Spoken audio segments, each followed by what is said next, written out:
Récemment, t'as peut-être entendu parler d'un projet d'échange décentralisé qui s'appelle Aster. Tu sais, ce projet-là qui a carrément inondé X avec des photos de jolies petites pépettes là. Tout le monde en parle. Même James Wynn, le trader fou là, il a rejoint le truc. Il fait que parler des pépettes bien sûr, mais un peu d'Aster aussi, forcément. Donc si tu vois pas de quoi je parle, tu devrais déjà.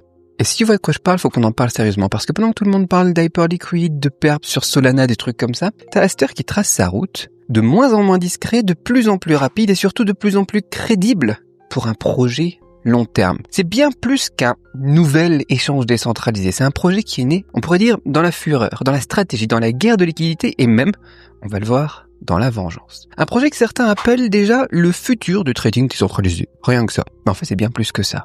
Déjà, moi, ce qui m'a frappé, c'est pas juste l'interface ou la hype, c'est ce que le projet raconte. Aster, c'est vraiment un prototype de modèle qui pourrait rendre les échanges centralisés obsolètes.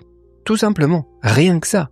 C'est un modèle où la décentralisation devient une vraie arme, pas juste un mot marketing, un mot à la mode. Donc dans cette vidéo, il faut qu'on décortique tout ça. Qui est-ce qui est derrière ? Pourquoi est-ce que ça monte aussi vite ? Et surtout ce que ça veut dire pour toi.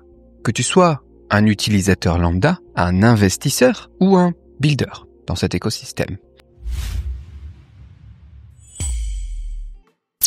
Tu l'as peut-être remarqué, mais en ce moment, les plus gros acteurs de la crypto, ils sont en train de sauter du navire centralisé vers le décentralisé.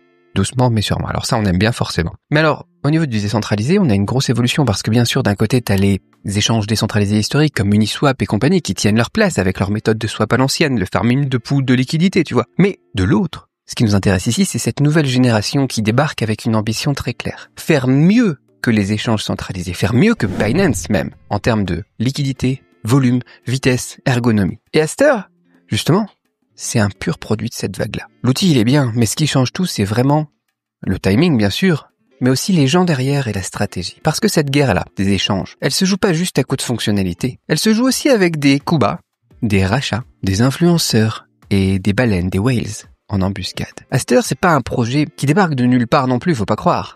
C'est un échange décentralisé, un DEX, monté par des gens qui viennent du monde centralisé. Et du coup, qui en connaissent les failles et qui veulent les remplacer. Parce qu'ils ont eu des problèmes par le passé. Et tu vois justement que ce qui rend Aster aussi explosif, c'est qui est la personne qui pousse derrière tout ça. Et c'est là que ça devient croustillant. Parce que officiellement, le CEO, t'as Léonard. Il s'appelle Léonard. D'ailleurs, on n'a pas de nom. C'est un peu anonyme, le bonhomme. Il est très discret. Après, c'est décentralisé, hein. Mais bon, ce Léonard, il est souvent présenté, comme le CEO. Mais à part dans les Ask Me Anything, les questions-réponses en ligne, les choses comme ça, on le voit pas trop, hein. Bon, c'est le nom sur certains papiers et certaines communications, quoi, tu vois, les communiqués de presse, quoi. Donc jusque-là, ça reste logique pour un échange décentralisé. Mais curieusement, la personne qui est la plus vocale, qui est la plus connue, qui est la plus visible, c'est CZ, le fondateur de Binance qui pousse le projet. Curieusement, d'ailleurs, j'ai pas vu Aster à la conférence Token 2049 à Singapour. Ils étaient présents à un side event de Binance et BNB Chain, la Binance Smart Chain, avec, là-bas, les plus grands influenceurs de Binance présents et qui ont contribué, encore une fois, à propulser Aster. Donc, l'empreinte de Binance et de l'équipe de Binance et de tout cet écosystème BNB, alors là, on est dans le décentralisé, hein, c'est quand même curieux.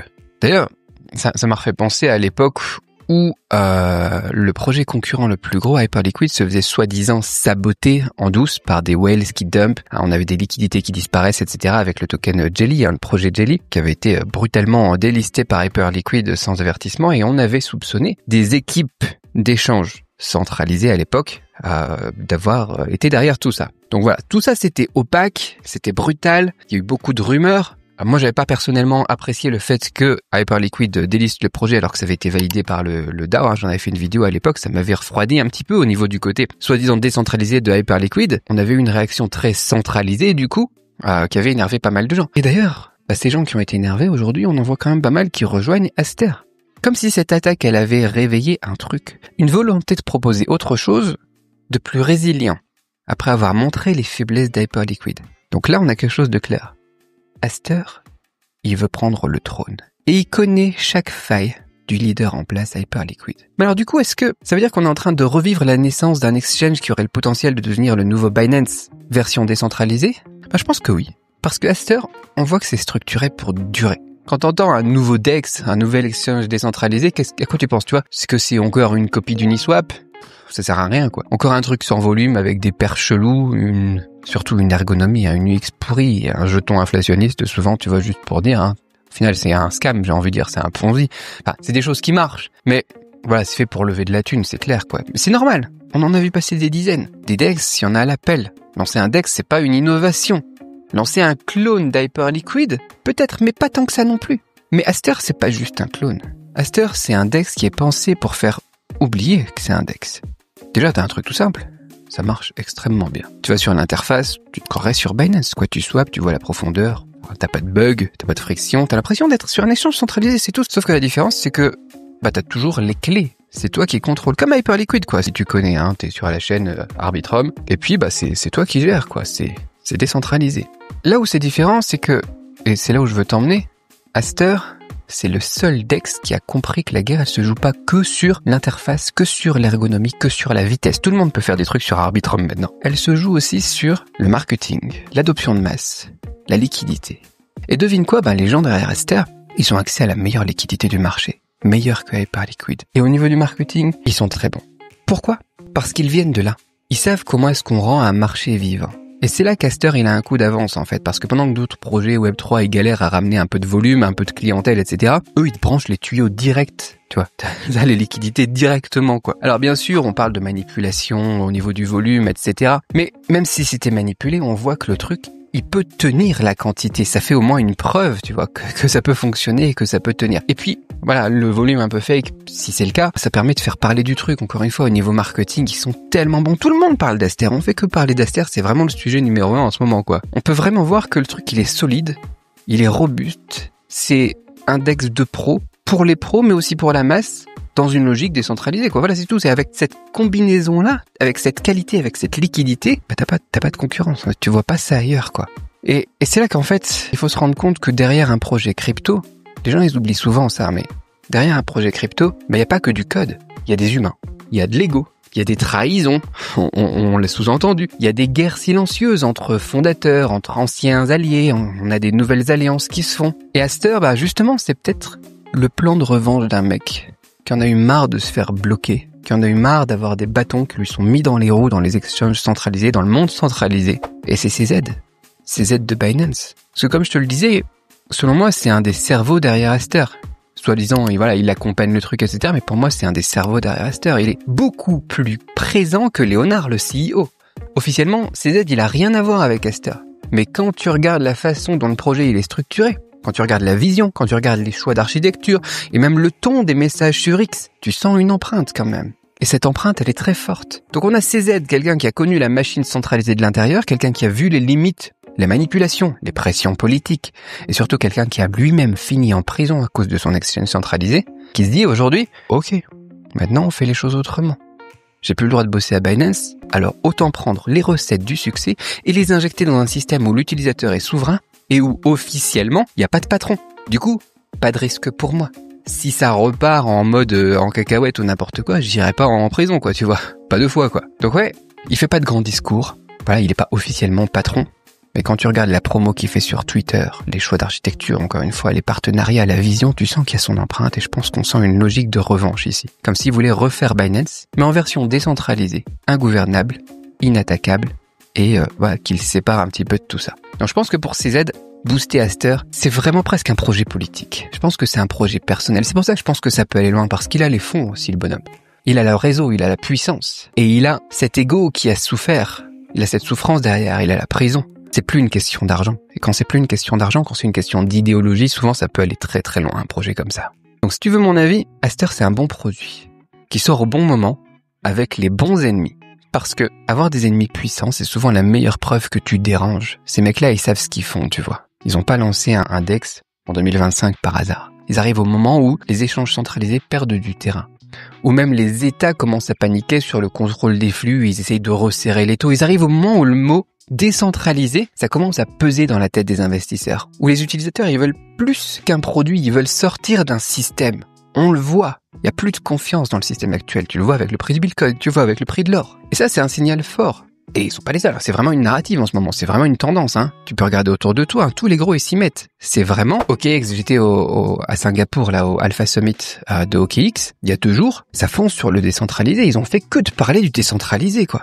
T'as aussi Justin Sun qui a sorti son DEX. T'as Coinbase qui explore les versions décentralisées de son stack. J'étais invité à une partie VIP là sur un rooftop à Singapour aussi, par CoinW. Et c'est pareil.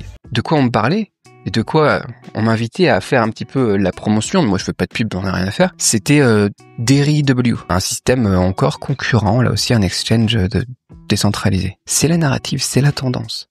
C'est pas un hasard. C'est la ruée vers le DEX ultime. Et à cette heure, ils ont une longueur d'avance. Ils veulent prendre la première place. Parce que, voilà, ils ont pas attendu que ça devienne une hype. Ils étaient là au bon moment. Au moment où c'était encore risqué. Bon, c'est pas les pionniers, c'est pas Hyperliquid. Mais ils ont commencé à bosser là-dessus, juste après avoir vu qu'on pouvait faire ça. En observant justement Hyperliquid, et ils se sont dit, ok, c'est la solution, là. Nous, on veut ça.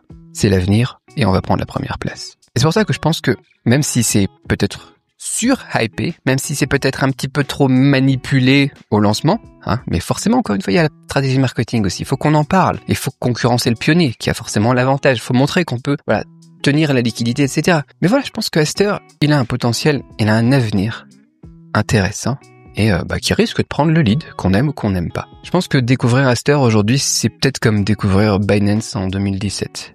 Je pense qu'on est en train d'assister à la jeunesse d'un écosystème. Je sais pas si Hyperliquid, ils vont réussir à tenir cette première place. Aster, c'est pas encore listé partout, forcément. Ça vient d'être listé sur Binance, forcément. Quand je préparais cette vidéo, on est super étonné que ça soit listé sur Binance. Et il n'y a pas encore forcément la confiance de tout le grand public. Il y a quelques dramas, etc. Mais le truc, il est backé, il est utilisé, il est ultra actif et il se donne les moyens. Et moi, personnellement, ce que j'aime bien, tu vois, pourquoi est-ce que je parle de projets parfois? J'en parle pas beaucoup de projets, j'aime pas faire de la pub. Mais là, on a un truc super intéressant, c'est que c'est décentralisé, c'est un DEX. Donc forcément, si c'est décentralisé, on aime. Donc faut surveiller ça. Faut creuser ça. Je te dis pas d'investir dans leur token, c'est pas de l'investissement, comment ça s'appelle, NFA, truc comme ça. Juste, pour moi, on a un moment charnière pour la crypto et je veux le marquer d'une pierre blanche. Je veux pouvoir dire plus tard, j'étais là. Comme j'étais là quand Hyperliquid il est arrivé, comme j'étais là quand il y a eu les problèmes avec Hyperliquid, j'étais là quand Aster est sorti. Bon, bien sûr, je dis NFA, donc pas conseil financier, machin chose, mais t'es pas obligé non plus d'investir directement dans le token. Si tu veux aussi profiter de ça et que tu te dis, ok, il y a quand même du potentiel. Un truc que tu peux faire, si ça t'intéresse de faire de l'argent avec ça, forcément, les gens qui regardent mes vidéos, ça les intéresse parfois. Ce que tu peux faire, c'est farmer l'airdrop. On vient juste de rentrer dans la 3e phase et donc si ça t'intéresse, on peut en discuter dans mon groupe Telegram et je t'explique comment faire. Groupe 100% gratuit, airdrop 100% gratuit. Moi, j'ai rien à vendre, de toute façon, que de la valeur, encore de la valeur, toujours de la valeur. Je te mets le lien du Telegram sous la vidéo. Viens jeter un œil. C'est là que je partage le plus de concret et les outils, les choses comme ça. Donc, si t'as envie de farmer l'airdrop et de récupérer des tokens gratuits, voilà. Rejoins-nous là-bas. Merci d'être là. À la prochaine.